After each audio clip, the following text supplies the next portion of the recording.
ঘুম ভেঙে বাথরুমে যেতেই বাথরুমে চোখে পড়ল ৭ ফুট লম্বা একটি জলজ্যান্ত কুমির। ঘটনাটি ধরা পড়েছে ভিডিওতেও। দেখা যায় কাপড়-চোপড় ও গৃহস্থালী জিনিসপত্রে ঠাসা একটি ঘিঞ্জি বাথরুম। সেখানে কুমিরটির শরীরে দড়ির ফাঁস লাগিয়ে সেটিকে টেনে বের করার চেষ্টা করা হচ্ছে। ঘটনাটি ঘটেছে ভারতের গুজরাটের আনন্দ জেলায়। বাড়ির মালিক জানান, গভীর রাতে বাড়ির বাইরে একনাগাড়ে কুকুরের ডাক শুনে তার ঘুম ভেঙে যায়। কী ঘটেছে তা দেখতে ঘর থেকে বের হন। পরে বাথরুমের দরজা খুলতেই বিশাল আকার ওই কুমিরের মুখোমুখি হন তিনি। এমন পরিস্থিতিতে আতঙ্কগ্রস্ত হয়ে পড়ে পরিবারটি।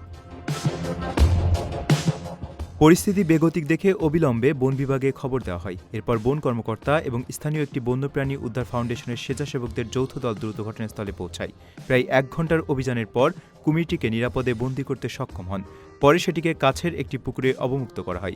বন কর্মকর্তাদের মতে, বর্ষাকালে এই ধরনের ঘটনা প্রায়ই ঘটে। ভারী বৃষ্টিতে পানির স্তর বেড়ে যাওয়ার ফলে কুমিরগুলো এদের স্বাভাবিক আবাসস্থল ছেড়ে চলে আসে। খাবারের সন্ধানে অথবা শরীরের তাপমাত্রা নিয়ন্ত্রণের উদ্দেশ্যে প্রায়ই কাছাকাছি আবাসিক এলাকায় ঢুকে পড়ে তারা।